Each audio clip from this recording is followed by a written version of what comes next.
Il me semble que je vous avais promis du lourd. Vous l'avez vu dans le titre, vous l'avez devant vous. On va pouvoir remonter la Lancer Evo parce que vous le voyez derrière moi, elle est entièrement démontée. Plus de train avant, plus de train arrière, plus de pont, plus rien du tout. Tout a été démonté pour tout refaire. Et surtout, beaucoup de pièces pour upgrader la voiture pour qu'elle soit sur un niveau encore plus violent. Avec ce qu'on a, on va déjà pouvoir commencer à remonter la voiture enfin. On va pouvoir aujourd'hui commencer le remontage du train arrière. C'est parti.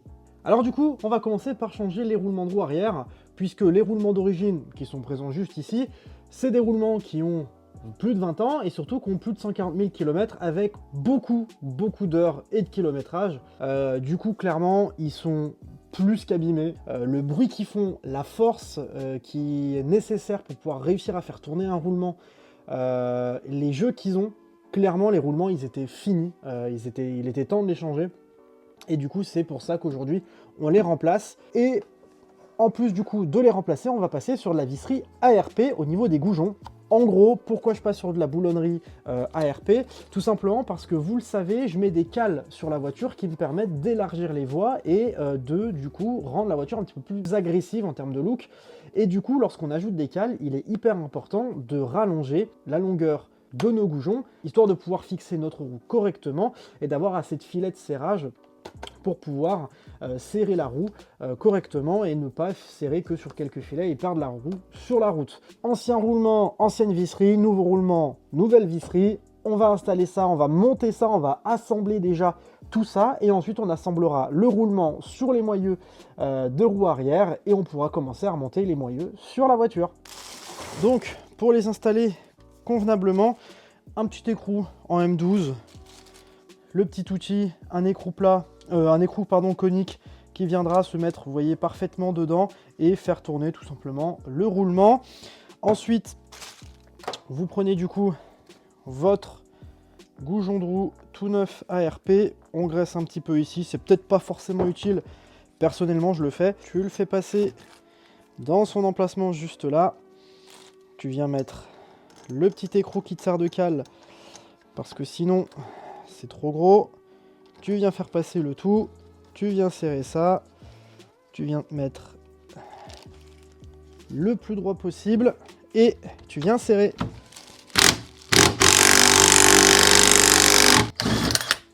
Et en gros, voilà, c'est installé en 2-3 temps de mouvement. Et voilà, c'est installé, c'est tout neuf, c'est nickel.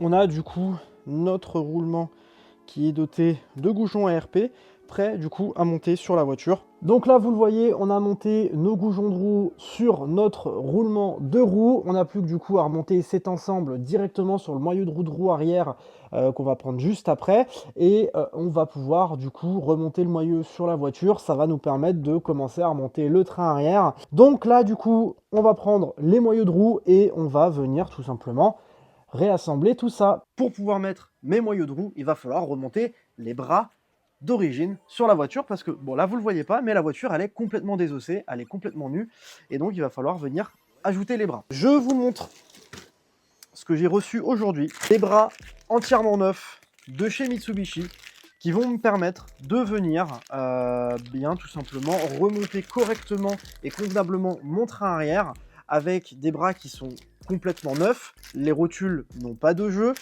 Les cils en bloc du coup du bras sont neufs aussi. C'est clairement une belle opportunité d'avoir accès à ce genre de pièces encore d'origine de chez Mitsubishi. Donc là on va vraiment remonter du neuf et avec ça évidemment vous me connaissez.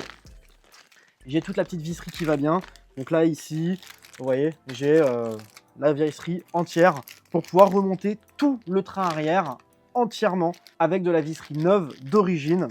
Alors du coup, comme j'ai dit, on va pouvoir remonter les bras. Ce que j'ai fait, je sais pas si vous allez bien le voir, mais j'ai mis de la graisse au bout, au niveau du cil en bloc du bras arrière qui vient dans la caisse juste ici. J'ai graissé aussi dans la caisse, de manière à ce que le bras puisse rentrer correctement sans forcément forcer.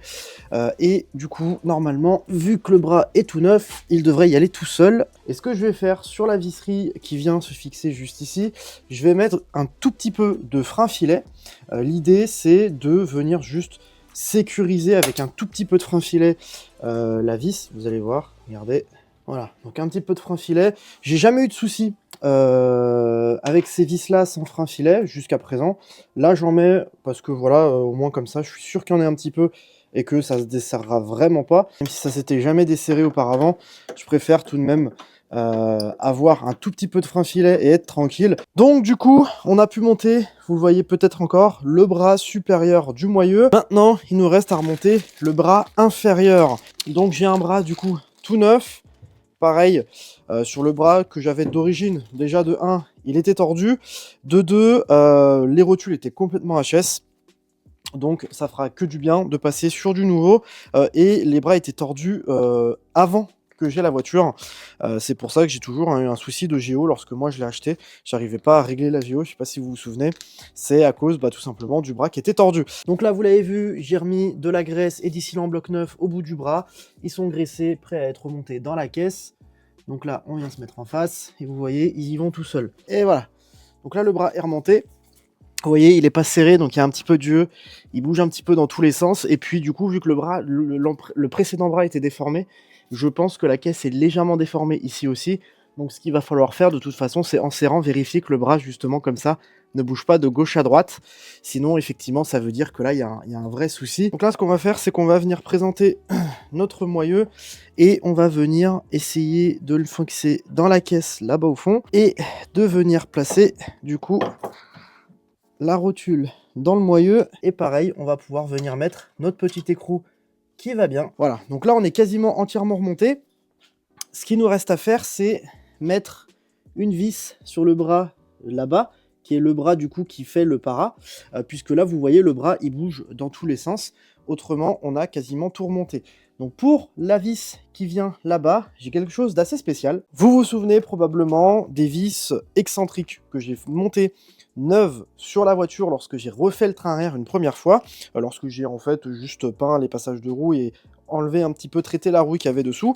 On a des vis comme ça d'origine. Je ne sais pas si vous verrez bien, c'est des vis qu'on dit excentriques. Ça veut dire que suivant comment vous placez la vis dans la caisse de l'Evo, la vis va venir décaler ou non le bras de sa position grâce du coup à une excentrique. Donc c'est une rondelle tout simplement qui est décalée par rapport à la vis. On le voit juste ici, on le voit bien. Et ça permet de pousser ou rentrer le bras à l'intérieur de la voiture ou à l'extérieur de la voiture pour avoir tout simplement une géométrie aux petits oignons réglée parfaitement bien avec les valeurs qu'on souhaite. Le problème de ça, c'est que lorsqu'on a des bras réglables, ça nous fait double réglage. On a un réglage excentrique et on a un réglage sur les bras qui, eux, peuvent s'allonger ou se réduire. Donc, clairement, on n'a plus besoin des excentriques. Donc, pour enlever ces excentriques, il n'y a pas 36 000 solutions. Et la seule solution fiable et pratique que j'ai trouvée, c'est cette visserie-là. Donc cette visserie, c'est quoi? Je vais vous le montrer juste après. C'est tout simplement des vis qui enlèvent les vis excentriques. Je ne sais pas si vous allez le voir, on a des vis classiques qui n'ont pas d'excentrique. Et derrière, on a des petites cales noires qui vont permettre de venir se coincer dans la caisse à la place des rondelles excentriques. Un grand merci à Van der Leyden Racing, puisqu'ils m'ont permis d'avoir un joli prix sur ces vis-là. Ils étaient très contents lorsque je leur ai parlé du fait que j'allais présenter ce produit sur la chaîne. Ils étaient très contents d'avoir enfin un client français et surtout un client français qui en parle sur Internet, puisque c'est pas quelque chose de très commun d'enlever les vis excentriques en France. Je sais pas pourquoi. Aux États-Unis, ça se fait énormément, donc le paquet vient des États-Unis. Ce qui va se passer, c'est que du coup, les cales ne vont pas bouger dans la caisse et donc du coup la géométrie ne va jamais bouger. L'emplacement de la vis sera fixe et il ne pourra pas venir bouger légèrement de gauche à droite. Donc là du coup, hop, on va pouvoir prendre notre bras. Donc voilà, vous avez bien vu comment ça se fixe. Du coup, la cale vient bien se mettre dans la caisse et donc là on va faire la même chose de l'autre côté. On met la petite rondelle, on met le petit écrou qui va bien. On enlèvera évidemment l'excédent de graisse, mais là du coup de ce côté c'est fixé, et de l'autre côté, même chose, c'est fixé aussi. Alors là l'écrou évidemment n'est pas serré, mais dans l'idée, on a fixé la vis correctement, et si vous regardez bien du coup, si je tire sur le bras, vous voyez que le fait que ce ne soit plus une excentrique, ça va venir du coup se bloquer dans la caisse et ne plus utiliser le système excentrique. Donc là du coup il faut remonter le système de frein à main sur le moyeu d'origine. Donc moi je l'ai déjà poncé, j'ai déjà bien préparé la surface pour que ce soit le plus lisse possible. Il y a encore quelques endroits où on voit c'est un petit peu marqué par la rouille, mais c'est vraiment que de la surface et c'est lisse surtout. Ça a été poncé, ça a été traité. Donc là moi ce que je vais faire c'est que pour éviter que ça fiche de trop. Je vais mettre un petit peu de graisse ici et on va pouvoir faire venir le système de frein à main en place. Donc du coup, on va pouvoir venir mettre notre moyeu de roue en place. Donc vous voyez, j'ai graissé le roulement. Normalement, on doit pouvoir venir se mettre en place. Voilà, donc là, le roulement est en place. Et ce qu'on va faire maintenant, c'est du coup venir mettre les vis neuves qui tiennent le moyeu de roue au moyeu complet. Donc le roulement de roue au moyeu de roue, pardon. Pareil, un petit peu de frein filet, un petit peu de graisse sur l'axe. Et au moins comme ça, on est sûr que ça ne rouille pas. Donc là, j'ai mis la première vis. Donc là, normalement, si on regarde le moyeu, il tient en place. Hop, là, on va essayer de venir mettre une deuxième vis dans le roulement de roue. Donc là, l'idée, c'est de remonter l'amortisseur sur la voiture et on va pouvoir ensuite commencer à serrer au couple les vis du train arrière. Donc la vis ici qui va dans le bras, c'est 147 Newton. 147. Donc là, les vis qui tiennent le triangle au fond là-bas, c'est 49 Newton-mètres.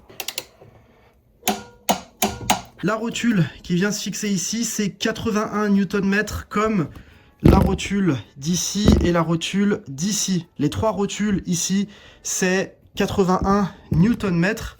Donc là, on va faire la même chose pour, du coup, la rotule qui est juste ici. Quelle indignité. Bon, donc ça y est, du coup, on a quasiment remonté, vous le verrez peut-être pas, mais l'intégralité du train arrière. Il reste deux choses à remonter sur la voiture, c'est la barre stab et les bras de carrossage. Vous avez vu, j'ai pas remonté les bras de carrossage, c'est volontaire. J'attendais un dernier colis qui a mis plusieurs mois à arriver et il est enfin arrivé.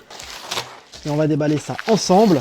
C'est tout simplement, regardez bien, des bras de carrossage entièrement réglables. Ça va pouvoir venir m'aider à régler la géométrie de la voiture au poil et avoir les valeurs que je veux. Donc là, on va pouvoir avoir vraiment tout le carrossage et toute la pince ou l'ouverture que je veux sur le train arrière sans être bloqué par du coup les fameuses vis excentriques du train arrière.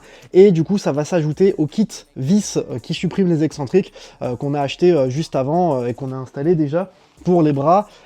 Du coup, de para. Donc on va pouvoir monter ça. Une fois qu'on a monté ça, on monte la barre stab et le train arrière sera entièrement remonté. On pourra remonter les roues et on pourra limite reposer la voiture au sol. Ça fera du bien après plusieurs mois à être resté suspendu sur 4 chandelles.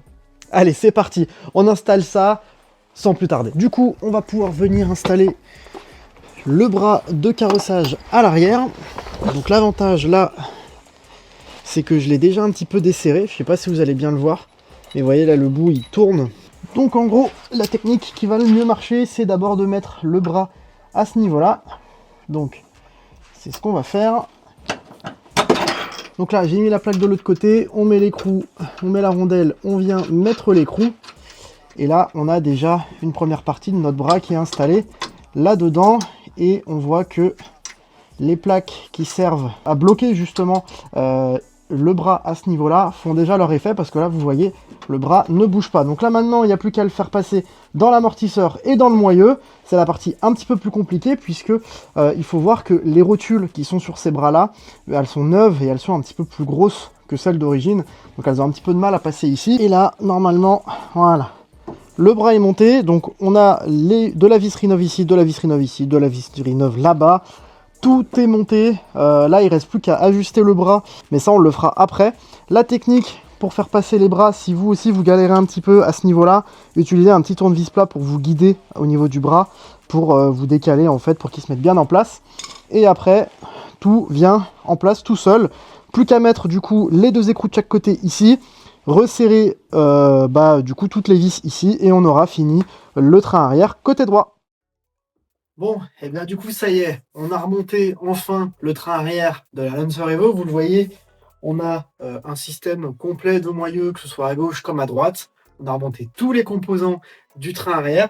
Donc là maintenant il ne reste plus qu'à mettre les roues, serrer les roues, et on peut reposer le véhicule au sol. Sauf que, vous vous en doutez bien, par rapport à ce que je vous ai montré au début de la vidéo, il y a encore le train arrière à faire. Du coup, là, on va pouvoir attaquer le train avant puisqu'on a fini le train arrière. Mais ça, vous le verrez dans une prochaine vidéo. En attendant, j'espère vraiment que cette vidéo vous aura plu, que vous aurez peut-être appris des choses. En tout cas, n'hésitez pas à le dire en commentaire. Voilà, s'il y a quoi que ce soit, si vous avez aimé, si vous n'avez pas aimé, si vous avez des conseils, si vous n'avez pas de conseils, bref. Dites-nous en commentaire si vous appréciez ce genre de contenu, ce genre de prépa, puisque nous, c'est ce qu'on aime faire et c'est ce qu'on aime vous montrer. Je vous laisse avec quelques images sympas, et puis à la prochaine. Ciao.